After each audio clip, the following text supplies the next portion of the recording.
Dawn settled gently over Pine Hollow, its pale gold light brushing the ridgeline like a soft hand. Caleb Rowan pushed open the warped wooden door of his cabin and stepped into the crisp morning, the kind of cold that clung to a man's beard and made old bones mutter in protest. At 62, he carried his years like a weathered backpack, light enough to move but heavy enough to remember. His hair, once a military short auburn, had faded into a blend of silver and sand. A thick mustache traced the line of his lip, and a trimmed beard framed his jaw, emphasizing the deep creases carved by smoke, sun, and the weight of things not spoken aloud.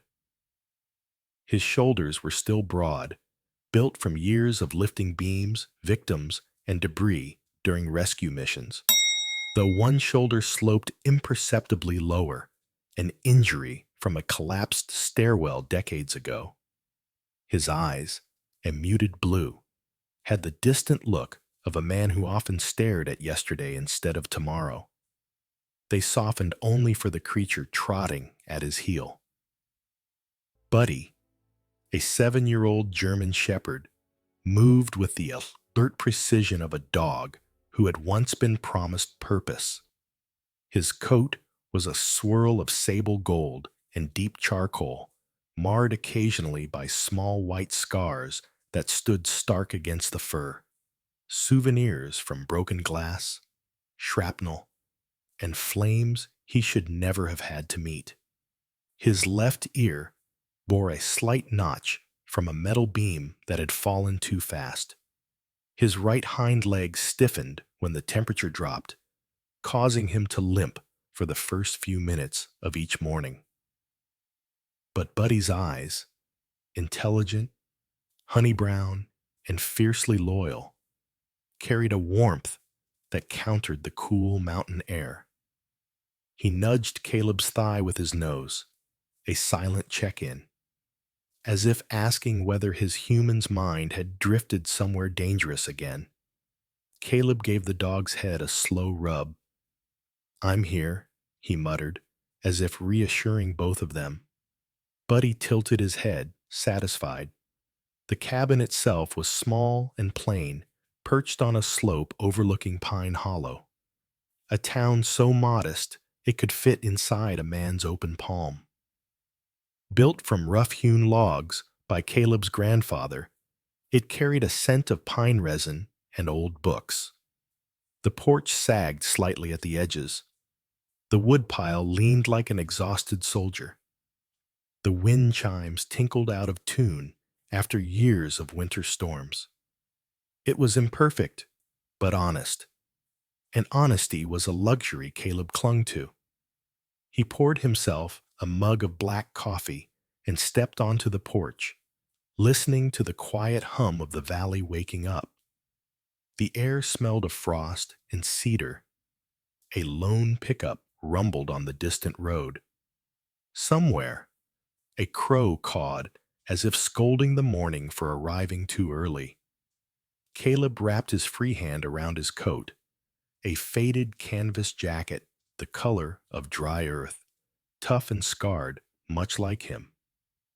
He thought about the dream, the one he'd had again last night. A collapsed warehouse, smoke curling under a shattered roof, the sound of metal screaming, his partner, Mason, shouting orders through the thick haze, the canine dog, Ranger, barking desperately at something Caleb couldn't see. And then, a crash. A moment too late, a silence too sharp. When he woke, Buddy had been pressed against his chest trembling, as if he shared the dream, or feared losing his human the same way he once lost his handler. Caleb didn't know if dogs remembered trauma the way humans did, but Buddy's occasional nighttime whines suggested something lived in his memory too. Caleb exhaled slowly, forcing the dream back into the shadowed corners where it belonged. He reminded himself he wasn't a firefighter anymore. He hadn't been for nearly 20 years. Now, he sold houses, cabins, duplexes, land parcels, barns turned homes. Most saw real estate as business. Caleb saw it as survival. Every time he handed over a key, he felt like he was handing someone a shield against the world. A home wasn't a structure, it was a promise. And maybe, he thought, that was why he never managed to sell his own cabin. He needed its promise more than anyone else. Buddy wandered to the edge of the porch, gazing at the trees as if taking inventory of the world's dangers. Caleb sipped his coffee and addressed the air. "We've got work today, Bud." The dog's ears perked. "Town council wants me to look at that old complex on Ridgecrest Hill." Buddy gave a soft rumble, not a growl, but a sound Caleb had learned meant uncertainty. "Yeah," Caleb agreed. "I don't like it either." The Ridgecrest Hilltop complex had been abandoned for more than 40 years. Once a rehabilitation lodge for injured miners, it now slumped against the hillside like a veteran too tired to stand at attention. Locals called it Hollow View, though most avoided naming it at all. They said it creaked at night even without wind, that stray animals refused to nest there, that visitors left with a feeling of being seen by something unseen.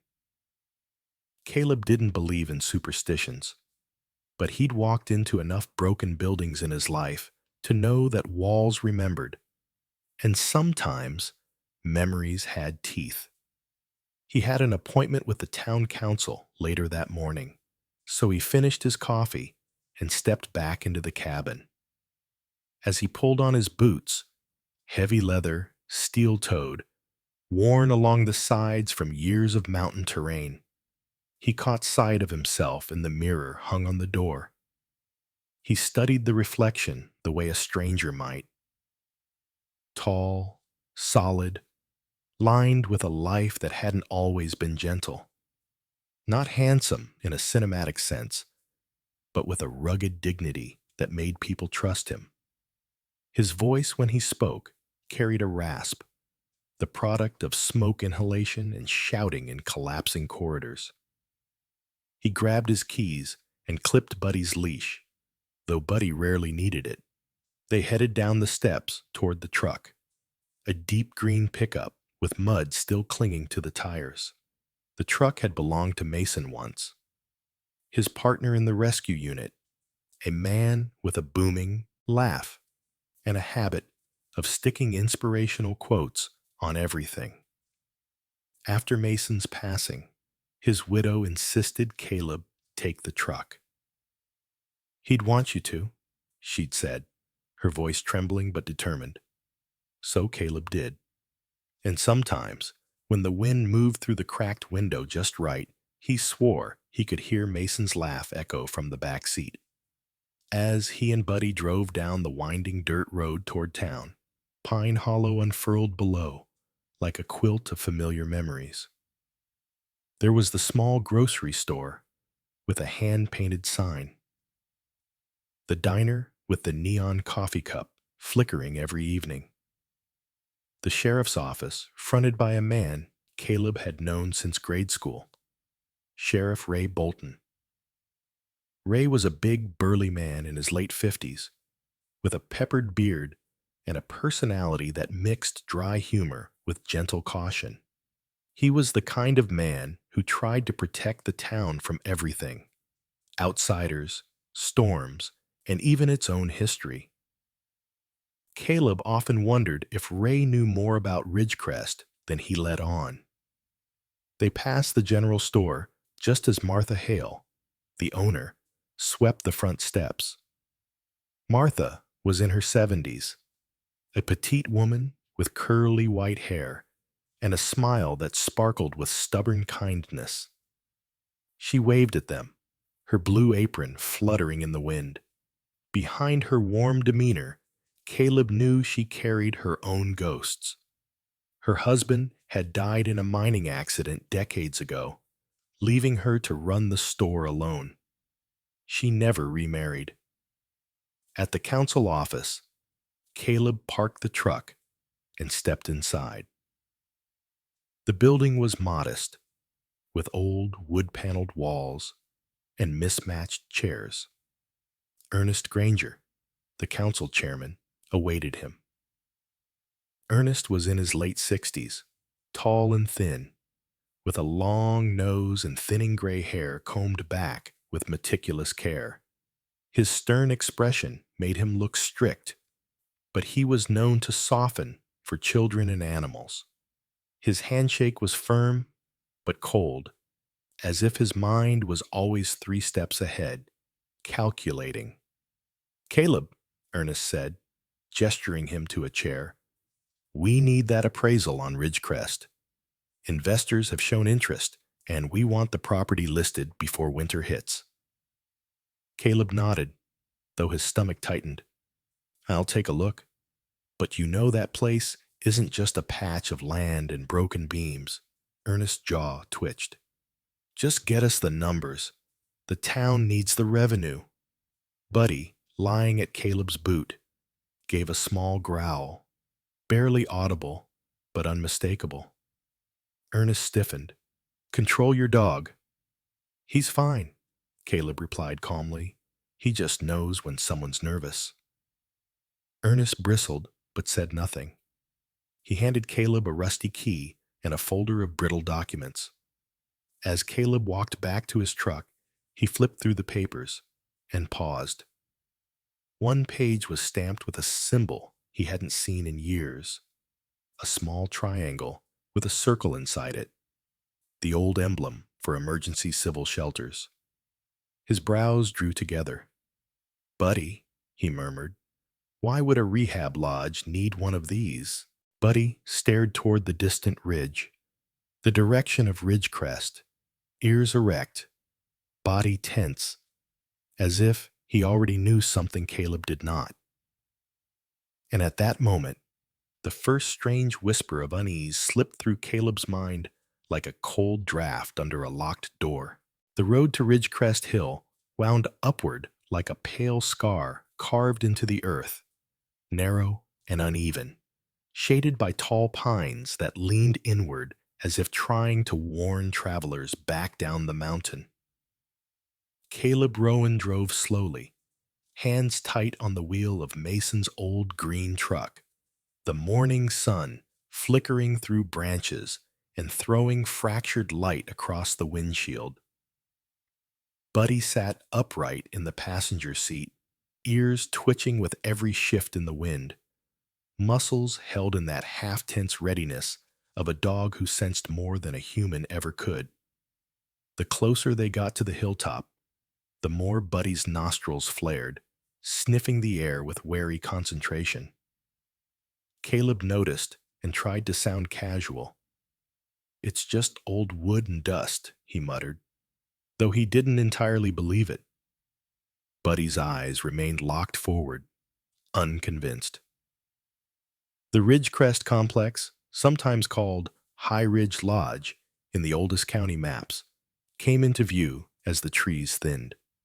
It sprawled across the slope like a forgotten beast, long wings of buildings branching from a central stone structure that had once been the administrative hall.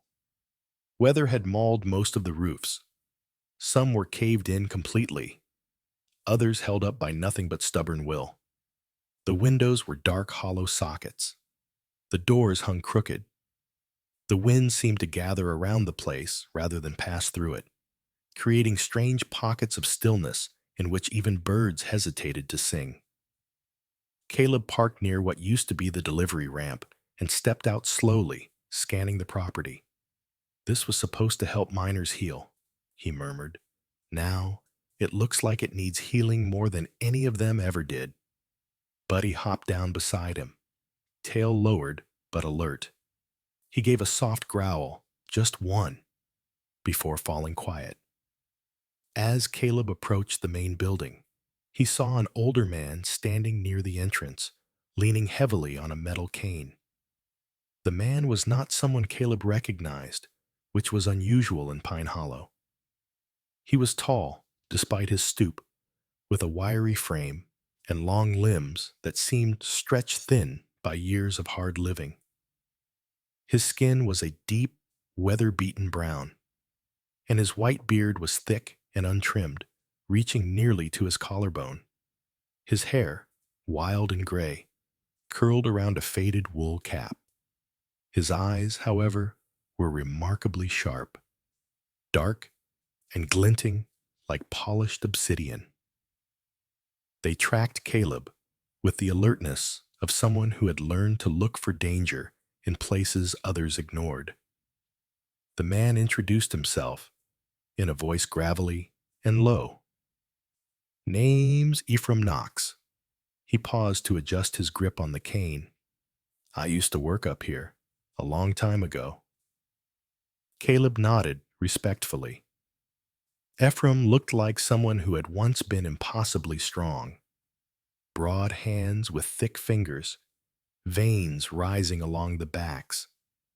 A man who had probably swung sledgehammers, lifted crates, and fought time itself. Age had whittled him down, but not softened him. He gave the impression of a boulder, eroded, not broken. "Good to meet you," Caleb said. "I'm here to assess the place. Town council sent me." Ephraim's gaze grew wary. "Council wants it sold, I heard." "That's the hope," Caleb answered carefully. Ephraim tapped his cane against the rotted porch planks. "Be careful where you step. This place has more underneath it than folks like to admit." Caleb waited for an explanation, but Ephraim simply gestured toward the central wing. "I'll leave you to it." He shuffled past, moving with surprising silence for a man of his size and age. Buddy followed him with his eyes until he disappeared behind a cluster of leaning support beams. Caleb frowned. The man hadn't said much, but the weight behind his few words hung heavy in the mountain air. Inside the main hallway, dust floated like pale ghosts suspended in sunbeams. The scent of mildew and old medicine cabinets lingered. Caleb swept his flashlight across peeling paint, warped floorboards, and abandoned gurneys pushed against the walls. The quiet was so thick it felt like a presence. He walked slowly, testing each plank before committing weight. Buddy padded ahead, nose low, tail taut. The dog stiffened when they passed a room with a collapsed ceiling. He barked once, a sharp warning bark. "Easy," Caleb said, but his own heartbeat quickened. Buddy only barked when something felt wrong at a level deeper than instinct. At the far end of the hall, Caleb found a door with a rusted sign. "Maintenance access. Authorized personnel only." The door was slightly ajar. A strange draft seeped through it, cool and metallic smelling. Caleb pushed it open and found a narrow staircase leading downward into dimness. He hesitated. He had planned to inspect the surface buildings first, not delve beneath them. But something tugged at him. The memory of the civil shelter symbol in Ernest's folder. Without acknowledging the unease twisting his stomach, he started down. The basement corridor was long, with bare concrete walls and pipes overhead that groaned softly as if murmuring complaints. Water dripped rhythmically from somewhere far away. Buddy pressed close to Caleb's leg, walking lightly but deliberately. Every step a measured choice. A few doors lined the corridor, each marked with faded labels. Supply, storage, electrical, laundry. Most hung open, their dark interiors filled with toppled shelves and debris. At the last door, Caleb froze. This door was metal, heavier than the others, and unlike the rest, locked. Not just locked, but reinforced. A thick horizontal bar secured it, and a narrow inspection window, now clouded with grime, sat at eye level. On the wall beside it, partially obscured by dust, he saw the faint outline of the same symbol, triangle with a circle. Buddy growled, deeper this time, the low rumble of a dog whose instincts screamed danger. Caleb touched the cold metal of the door, tracing the edges. Why keep this one sealed when the others are abandoned? He whispered. He stepped back when he noticed faint scratches along the floor, a pattern of scrapes as if something heavy on the other side had been moved long ago. The hair on Caleb's arms rose. He had walked into dozens of collapsed sites during his rescue years, but this felt different. This wasn't the silence of abandonment. It was the silence of something waiting. A sudden noise from upstairs made him jerk so sharply that Buddy barked in alarm. Footsteps, quick, uneven, and too light to belong to Ephraim.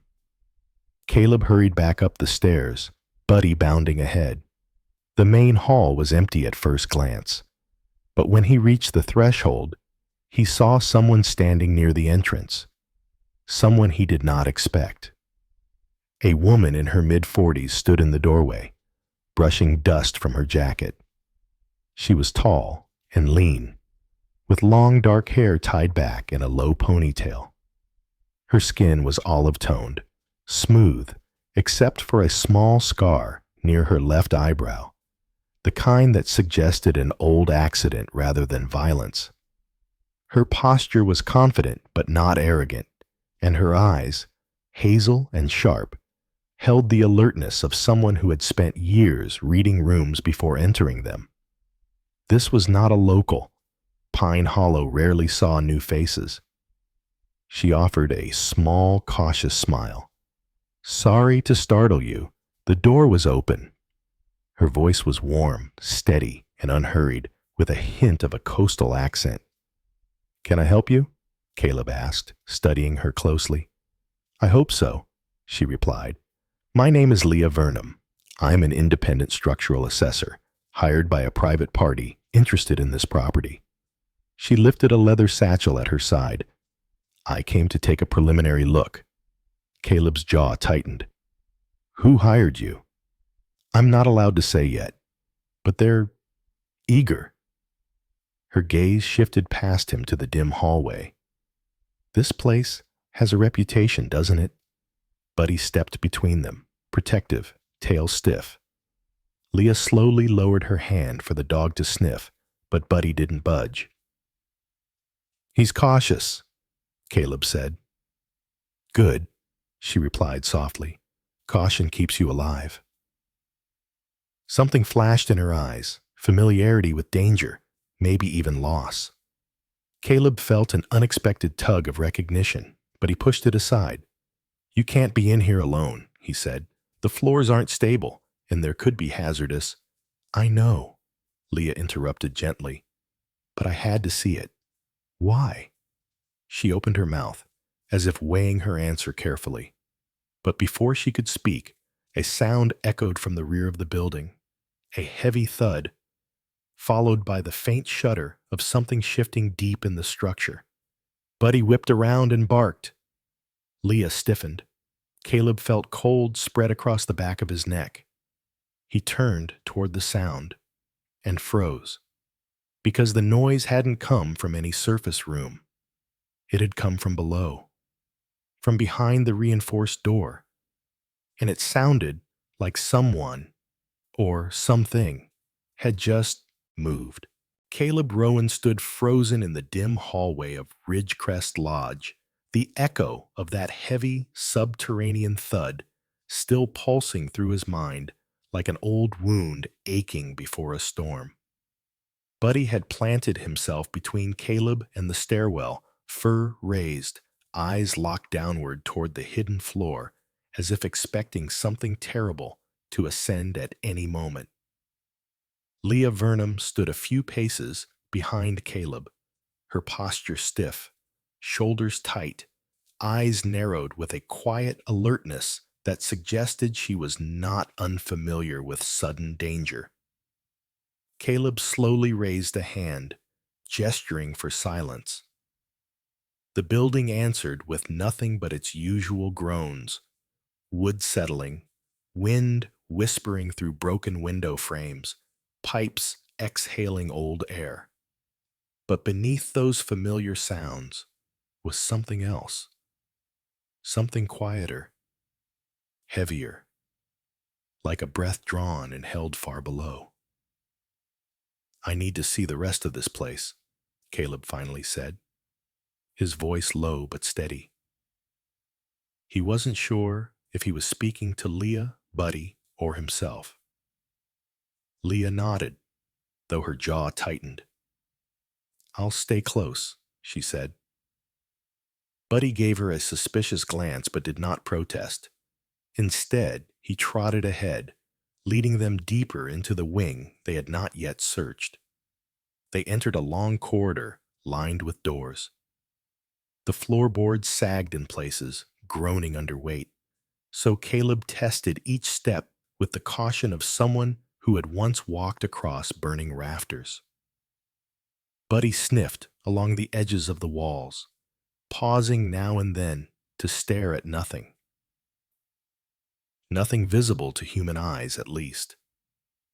Leah followed quietly, her boots hardly making a sound. Caleb noticed how she moved, balanced, footsteps placed deliberately, the kind of grace possessed by people who had survived something that taught them to tread carefully in every sense. "You ever done this kind of walk-through?" he asked her, attempting to gauge her background. Leah gave a small, humorless laugh. "You'd be surprised what kind of structures I've been inside," she said. "Hospitals hit by storms, warehouses after explosions, abandoned research facilities." She paused before adding softly, "Some places stay quiet for too long, and quiet buildings usually have the loudest stories." Caleb didn't ask more.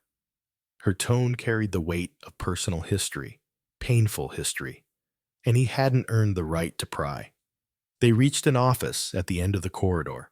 Its door leaned crookedly against a hinge, like it was exhausted from decades of standing guard. Caleb nudged it open with his shoulder. Dust exploded into the air, swirling like faded ash. The room was small, cramped with filing cabinets and a rusted metal desk that sagged under stacks of yellowed papers.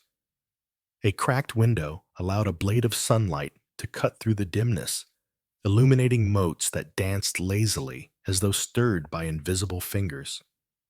Buddy trotted in, sneezed at the dust, then sniffed around the desk. He paused near a bottom drawer, pawed at it gently, then sat back and looked at Caleb expectantly. "You find something, partner," Caleb murmured. He crouched, tugged at the drawer. It jammed halfway, swollen from moisture long dried. With a grunt, he forced it open. Inside lay an old tin box, covered with a patina of age and flecks of rust, its latch stiff but intact.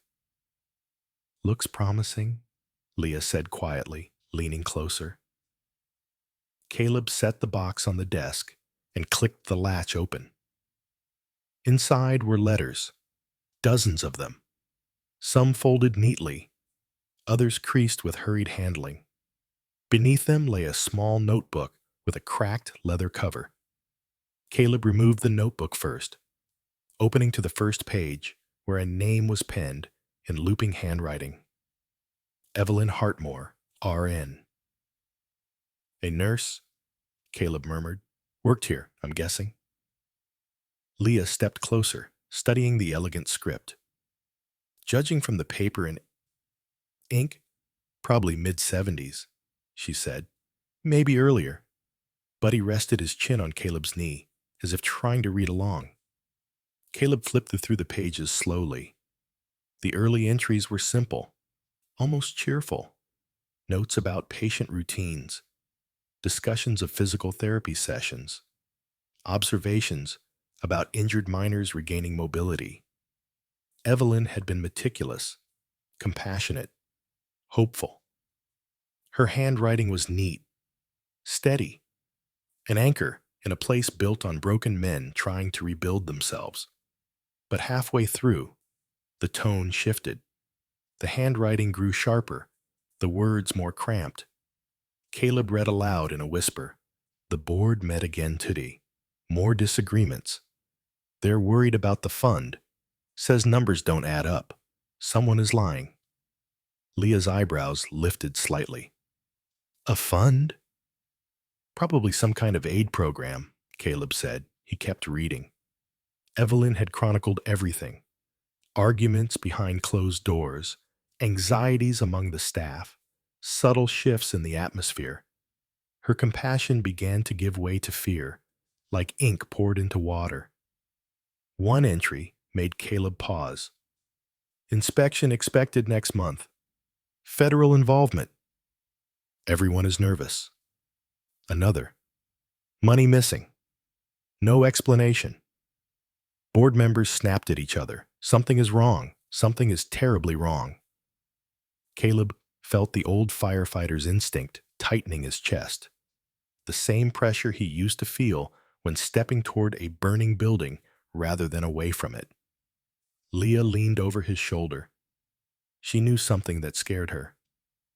Yeah, Caleb said softly. She sure did. He sifted through the letters next.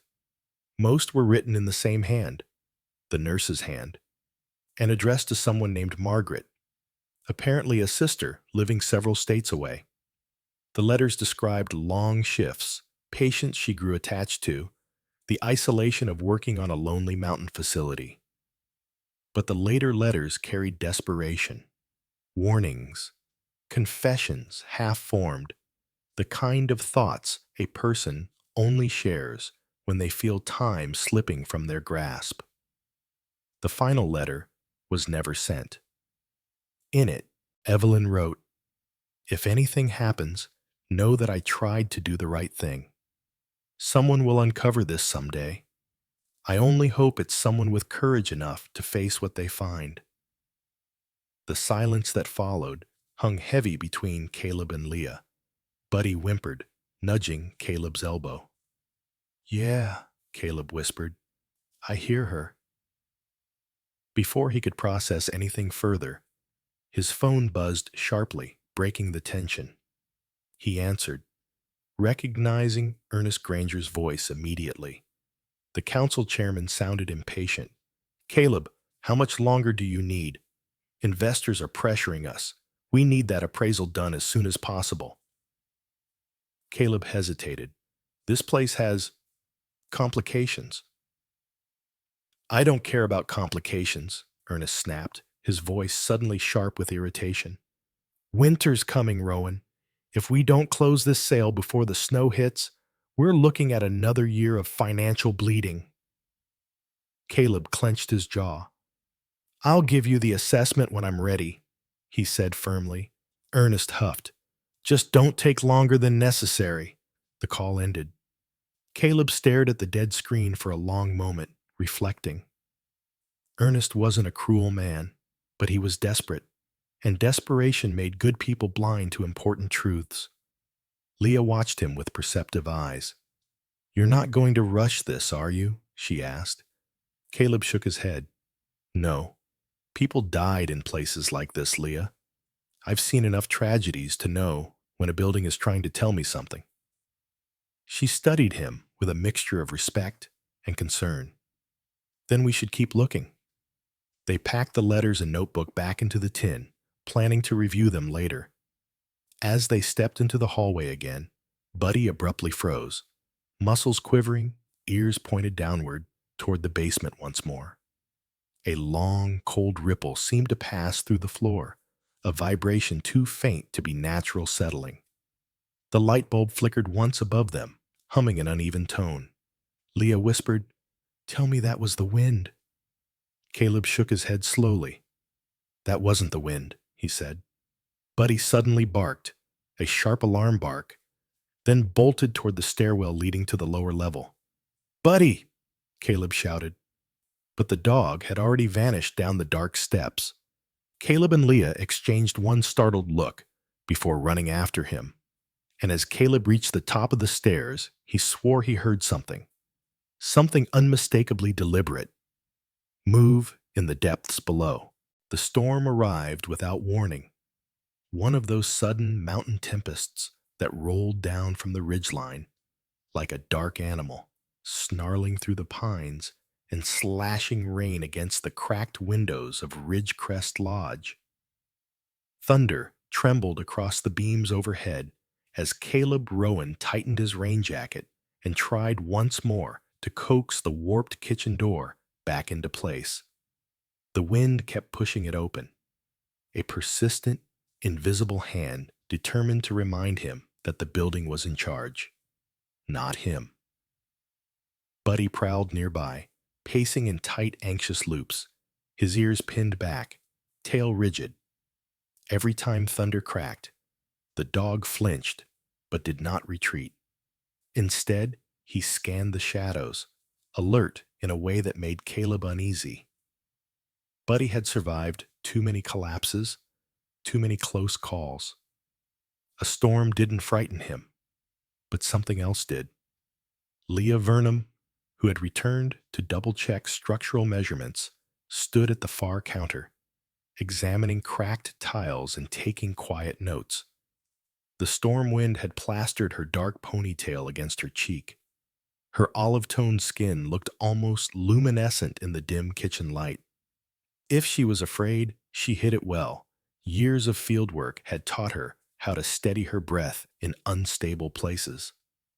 Her calmness steadied Caleb too, though he would never say so.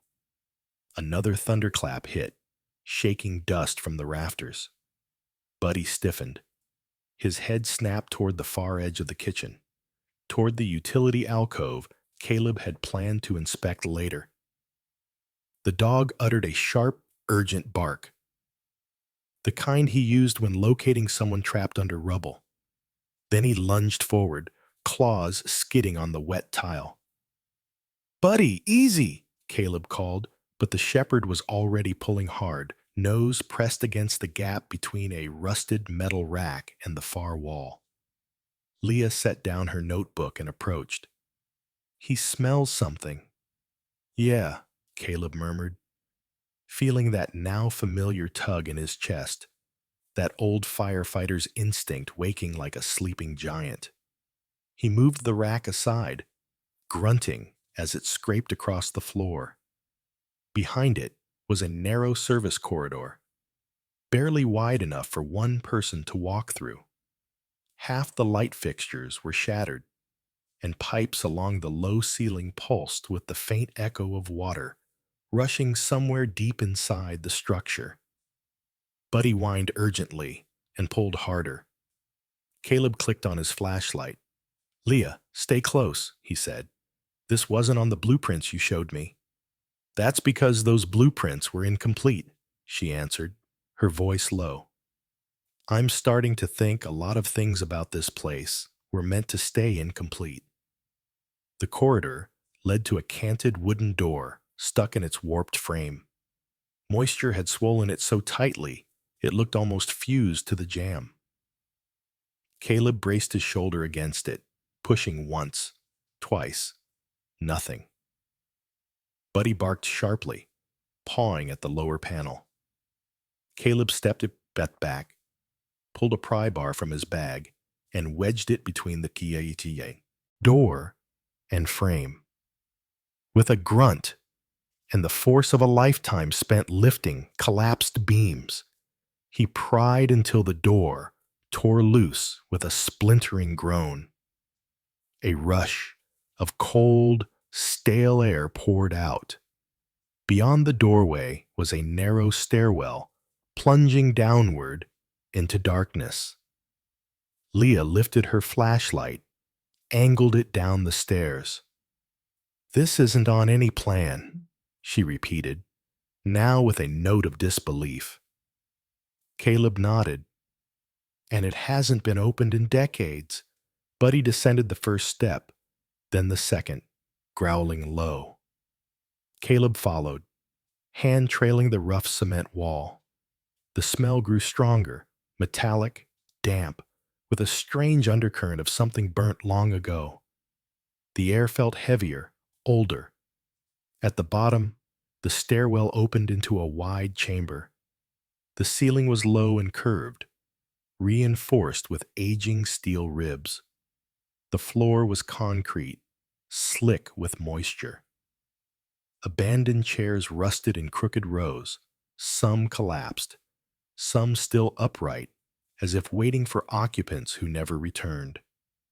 A cracked work lamp lay on its side, long dead. On one wall, faded lettering read, Sublevel C, Civil Safety Facility. Leah exhaled softly. A Cold War shelter. Or something pretending to be one, Caleb murmured. His eyes traveled deeper. At the far end of the chamber stood a massive steel door, circular, thick as a bank vault, its wheel-lock mechanism corroded but intact. The surface was pitted with rust, but the structure itself felt ominously solid, like a clenched fist. Buddy approached it slowly, nose nearly touching the cold metal. The dog whimpered once before stepping back, tail tucked, a rare show of fear that struck Caleb like a blow. Someone didn't want people going down here, Leah whispered, tracing a finger along the decayed metal. Or someone wanted to keep something in, Caleb countered. Their flashlights swept the room again. Beside a toppled desk lay a small metal box, dented at one corner. Caleb knelt and picked it up. It rattled softly. He glanced at Leah, then opened it. Inside was a single folded sheet of paper, yellowed and water-stained at the edges. He unfolded it carefully. Handwritten lines sprawled across the page, shaky but urgent. We didn't mean for it to go so far. It was supposed to be temporary, just until the reports cleared. But then the audits, the missing funds, the fighting. We locked the remainder down here, thinking we could buy time. Thought we could fix everything before the inspectors came. But we were cowards. We knew facing them would mean jail, or worse. So we hid. We hid the truth, right here, under our feet. The final fragment made Caleb swallow hard. If someone finds this, please do what we never could. Don't let this place bury another soul. He stared at the faded ink, hearing the guilt tangled in every stroke. Leah leaned in. Who wrote it? No signature. Caleb set the note down slowly. Could be a board member. Could be multiple. Thunder boomed overhead, shaking dust loose. The steel door shuddered lightly. Not much, but enough for Caleb to see it, and for Buddy to snap into a defensive stance. Leah backed away instinctively. Did you see that? She whispered. Yeah, Caleb answered, barely audible. He approached the door again, studying the wheel lock. It had rusted solid, fused to the frame in places, but not uniformly. Some edges were worn clean, as if touched more recently. Caleb pressed his ear to the cold metal. For a moment, he heard only the storm above. Then, something else. A faint, rhythmic tapping. 3 taps, a pause. 3 taps again. Buddy growled, low and trembling. Leah's hand flew to her mouth. Caleb, that's deliberate. He stepped back, breath locked in his chest. His mind raced. Memories of collapsed buildings, trapped survivors tapping for help. But this? Decades sealed. No air supply, no food, no chance. It had to be something else. Something mechanical. Or something human. Caleb forced himself to speak. There shouldn't be anything alive down here. Leah shook her head. Caleb, this place has lied about everything else. Why not this too? A fresh clap of thunder split the air above them. The lights of their flashlights flickered.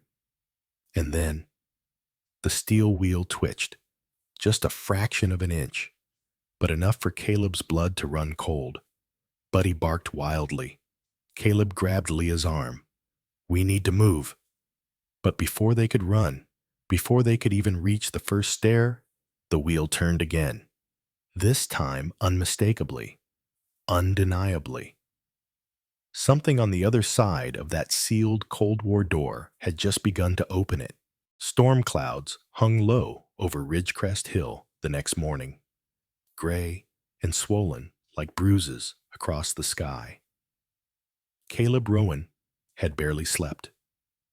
The image of the steel door's wheel turning, nudging, shifting, as though responding to something alive behind it, had replayed in his mind until dawn. Buddy had slept with his head on Caleb's boots, trembling through restless dreams. Even Leah Vernham, usually composed, had worn a tightness around her eyes as she left the lodge the previous night. The building felt changed now, as though they had awakened something, or perhaps revealed something that had always been awake.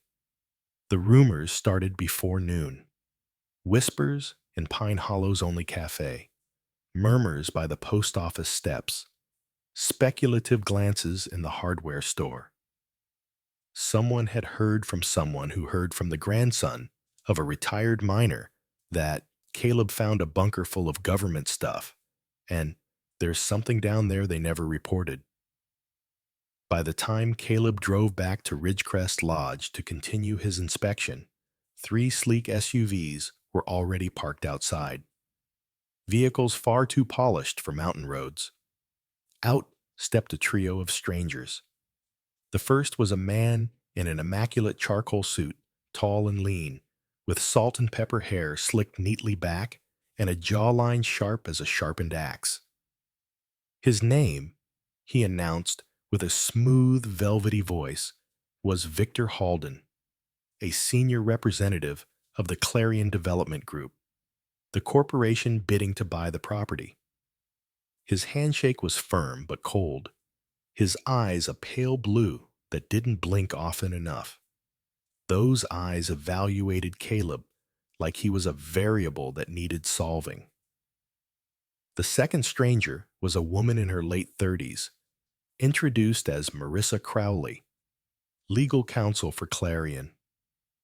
She had sleek chestnut hair cut in a precise bob, a thin face with angular cheekbones, and narrow hazel eyes that never smiled, even when her lips tried to. Her posture was perfectly upright, her charcoal blazer pressed without a wrinkle, her tone clipped and economical, like someone accustomed to getting her way. She carried a tablet strapped under one arm, her fingers poised as if ready to redact anything she didn't like. The third person was younger, a local councilman named Derek Malloy, barely 30, with a boyish face and an anxious air. His messy blonde hair and ill-fitting coat suggested he wasn't used to formal meetings. He kept glancing at the SUVs nervously, wiping his hands on his jeans as though they might betray him with sweat. Derek was well-meaning, but easily swayed, a man whose desire to be respected had often pushed him into the shadow of stronger voices. Victor Halden wasted no time. "Mr. Rowan," he said, stepping close enough that Caleb could smell his expensive cologne. "We're offering a revised proposal to the town, one that includes a generous bonus for those who expedite the sale process." He slid an envelope into Caleb's hand.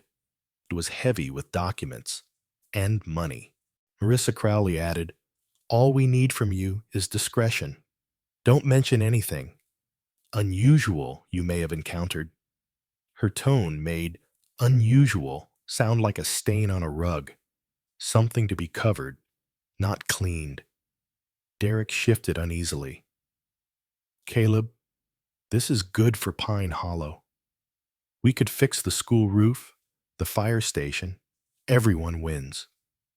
No one cares what old rooms you found. They're just relics, nothing worth stirring up. Caleb stared at the envelope without opening it. You want me to pretend nothing's down there? Victor smiled, thin and serpentine. We want clarity, clean paperwork, clean transitions, clean future. And if the past isn't clean? Caleb asked quietly. Then bury it, Marissa said. Buddy growled softly, the fur along his spine lifting as he positioned himself between Caleb and the trio. Victor's eyes flicked to the dog. Control your animal, he said sharply. He's reading the room, Caleb replied. Before Victor could respond, thunder split across the sky, a violent crack that made Derek jump. Wind whipped around the broken eaves, and rain followed in sheets. Victor scowled. We should make this quick. We need to inspect the lower levels. Caleb stiffened. That area isn't stable. That's fine, Marissa said briskly. We don't intend to be long. But the storm had other plans. As the group entered the building, the wind slammed the front doors behind them with a force that echoed through the corridors. The old structure moaned under the pressure, its bones trembling. They reached the service corridor Caleb had discovered the day before. Water dripped from overhead pipes as the storm rattled the roof. Buddy padded nervously ahead, pausing every few steps to glance back at Caleb. I don't like this, Derek whispered. You'll survive, Marissa replied, already angling her flashlight down the stairwell. Victor placed a hand on Caleb's shoulder, his grip unexpectedly firm. Lead the way, he said. We'll see the truth ourselves. Caleb's jaw tightened, but he descended. Thunder boomed. The moment the group reached the base of the stairs, a deafening crack thundered through the complex, followed by a deep, rumbling groan. The lights flickered, then died.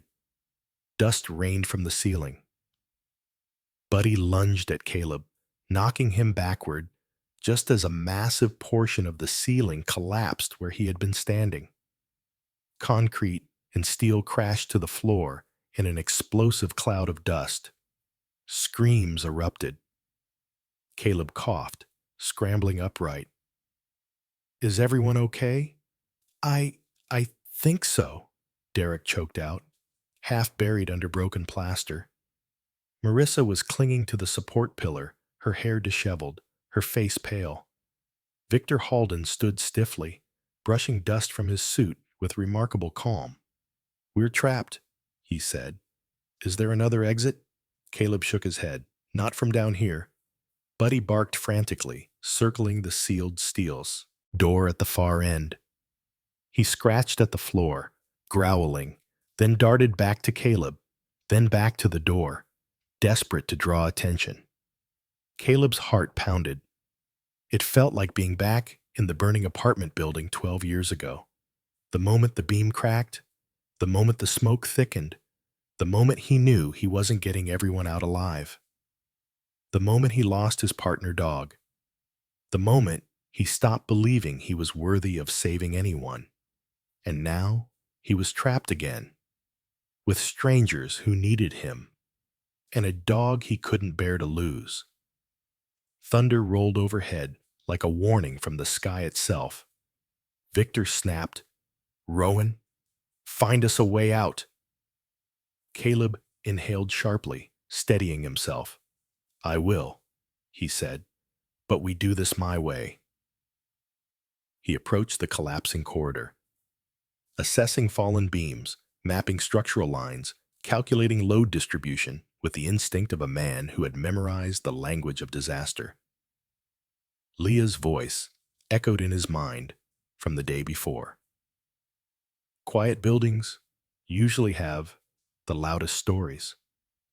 Caleb glanced at the steel door. It was silent again, but he didn't trust silence anymore. He placed a hand on Buddy's head. "Partner," he whispered, "stay close." As he prepared to clear the first path of debris, a sudden metallic knock echoed from the steel door behind them. 3 taps. A pause. 3 taps again. Derek whimpered. Marissa shrank back. Even Victor's composure cracked. Caleb turned slowly toward the door, heart thundering. Something on the other side tapped again. And this time, it tapped in answer to Buddy's bark. The dust still hung in the air like a ghostly fog when Caleb Rowan steadied himself, swallowing the metallic taste of panic as the echoes of the 3 taps faded into silence.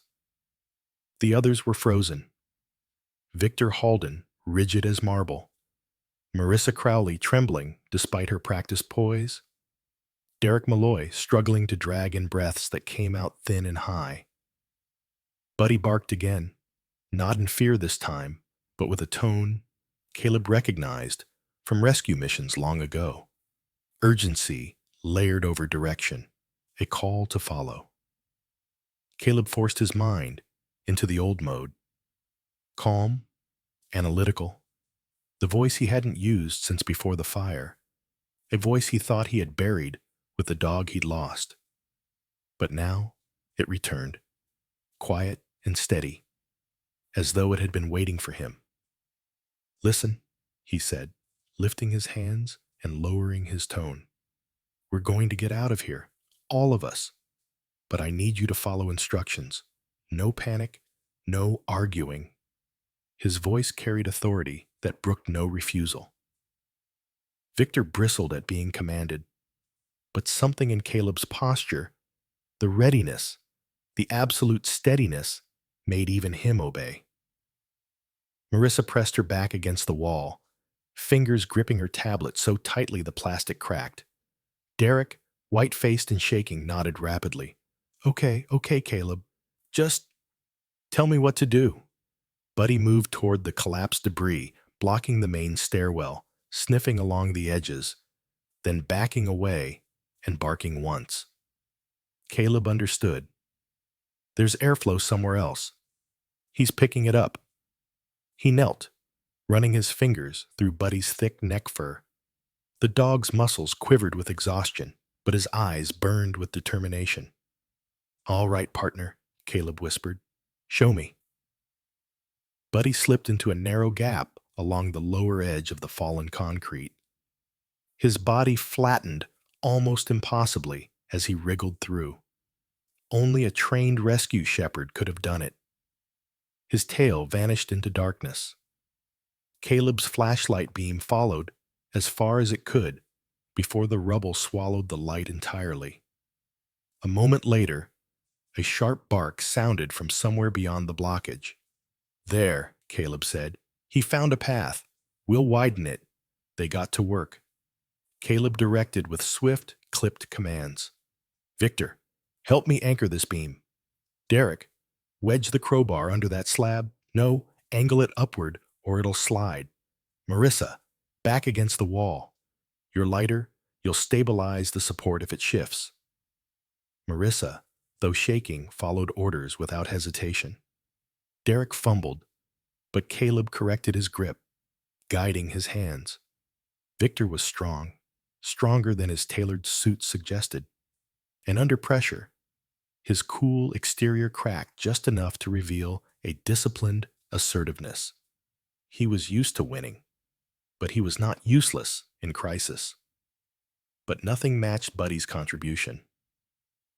The dog continued to bark at intervals.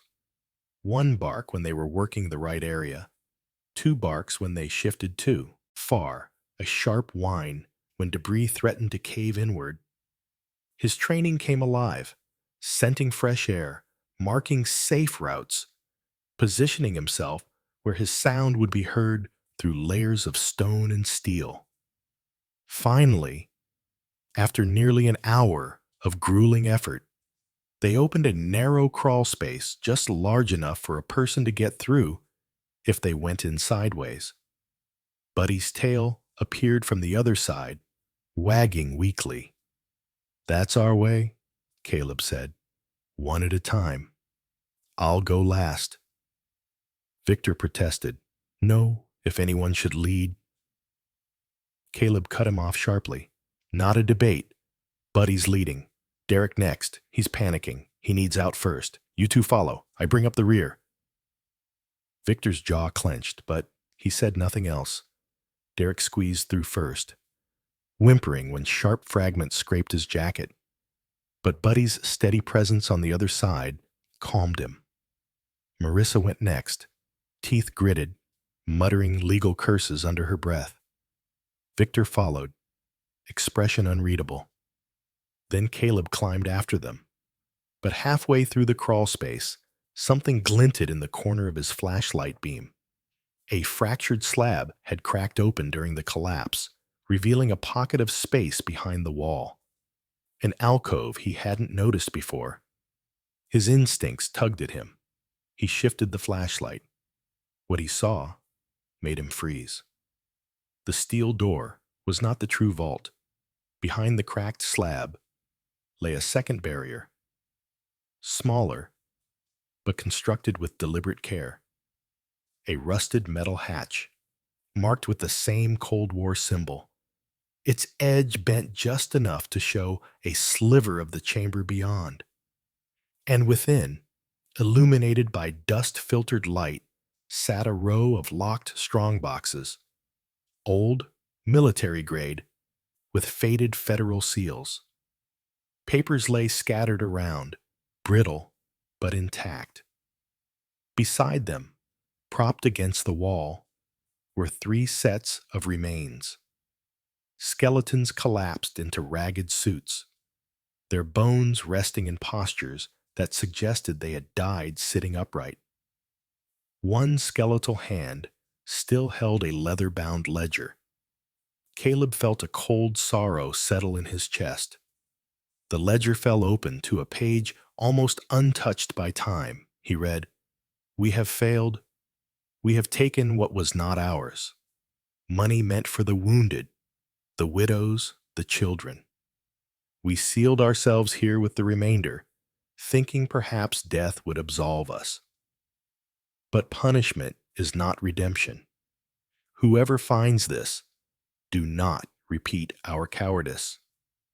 Do what we could not." Below the final sentence, 3 signatures appeared. Names Caleb didn't recognize, but knew represented the ones who once governed this place. He heard Derek's voice faintly calling his name. "Caleb, did you get stuck?" Caleb closed the ledger softly. The others hadn't seen it, and he had seconds to choose who he wanted to be. He gently pushed the slab back, hiding the vault from view. He could come back, later, with the right people. But not with these 3. Not with Victor Halden staring at everything like property to be acquired. Caleb slid out of the crawl space and joined the group in the larger maintenance tunnel. Buddy pressed into his side, panting heavily, exhausted, but triumphant. "You found it," Caleb said softly to the dog. "You saved us." They made their way toward the auxiliary exit at the rear of the tunnel, a narrow maintenance hatch that opened above ground near the north slope. Rain battered its exterior. Caleb braced himself, shoved the rusted panel open, and cold wind rushed into the tunnel. They crawled out one by one into the raging storm.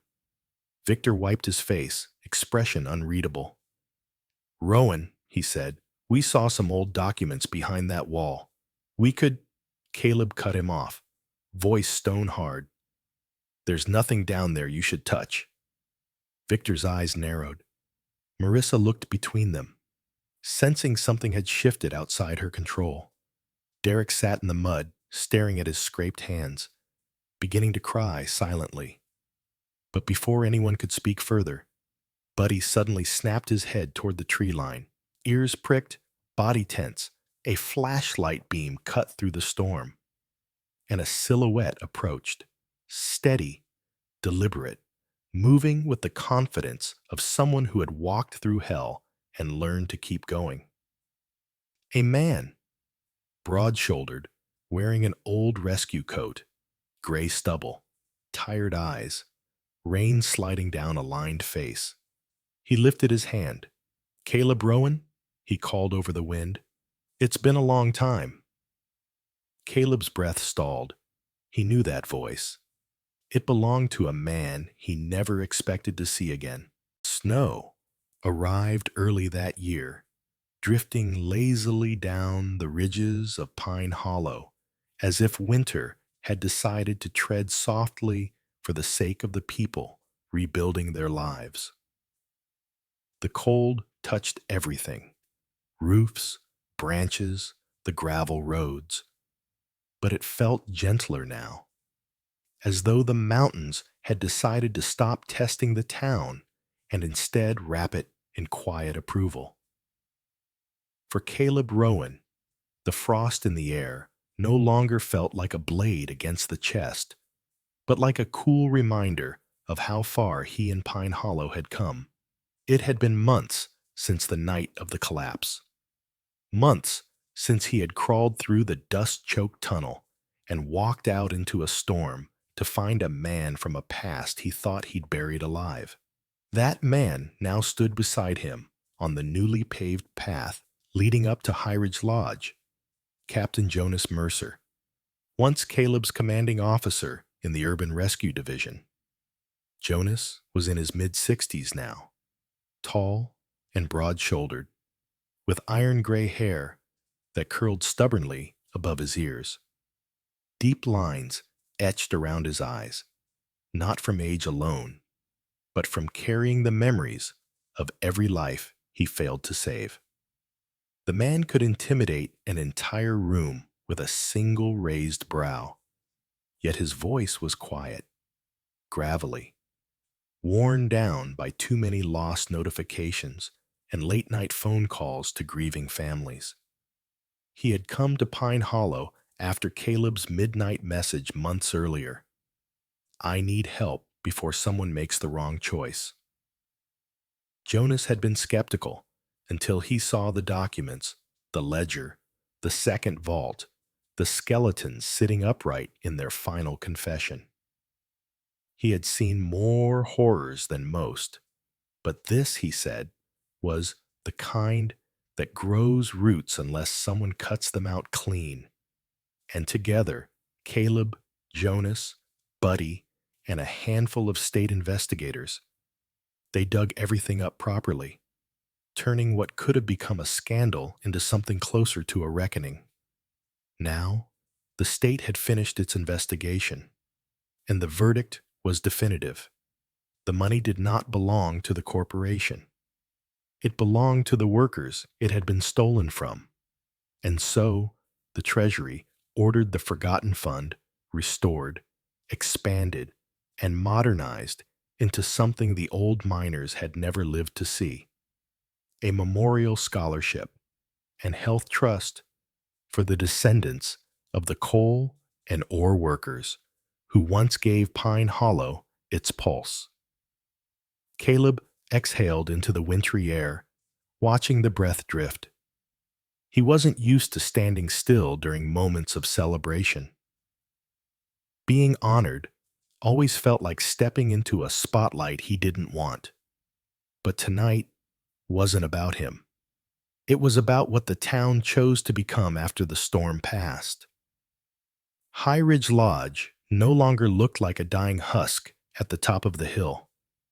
Its cracked walls had been repaired, its broken windows replaced with warm amber glass, its long corridors painted soft earth tones that matched the pine forest outside.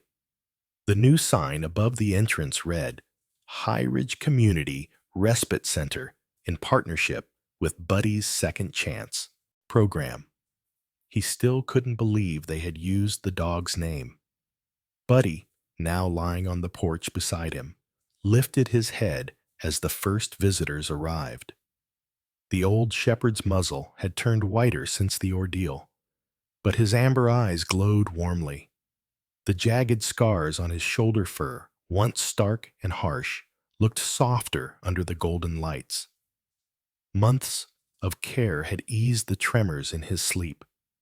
He still startled at sudden bangs, but now he calmed faster, nudging Caleb's hand as if assuring him, "I'm okay.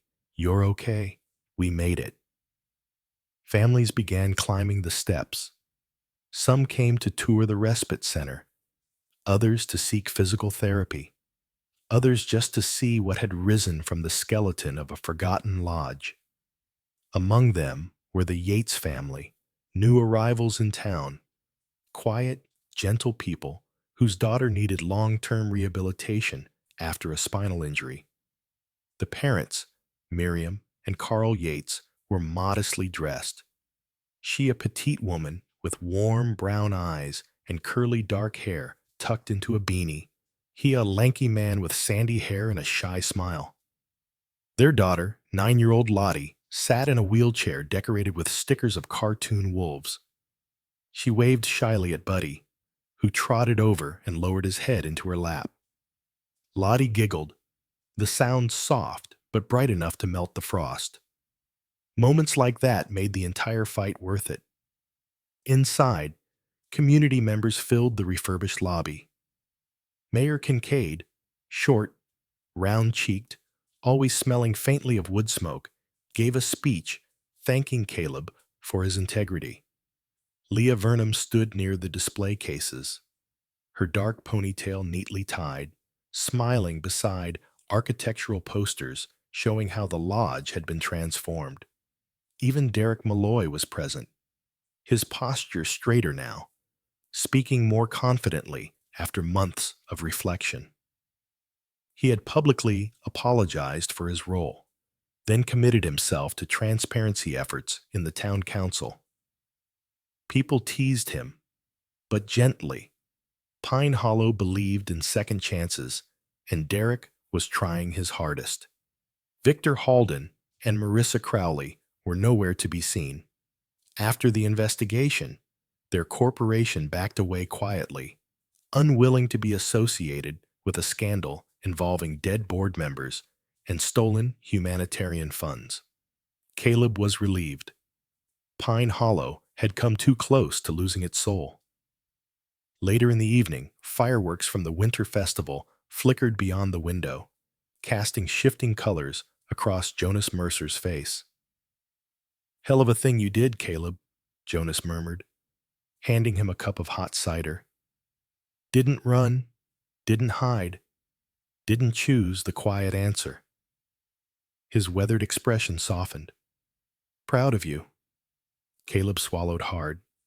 Compliments still caught him off guard. Jonas continued, voice lowering.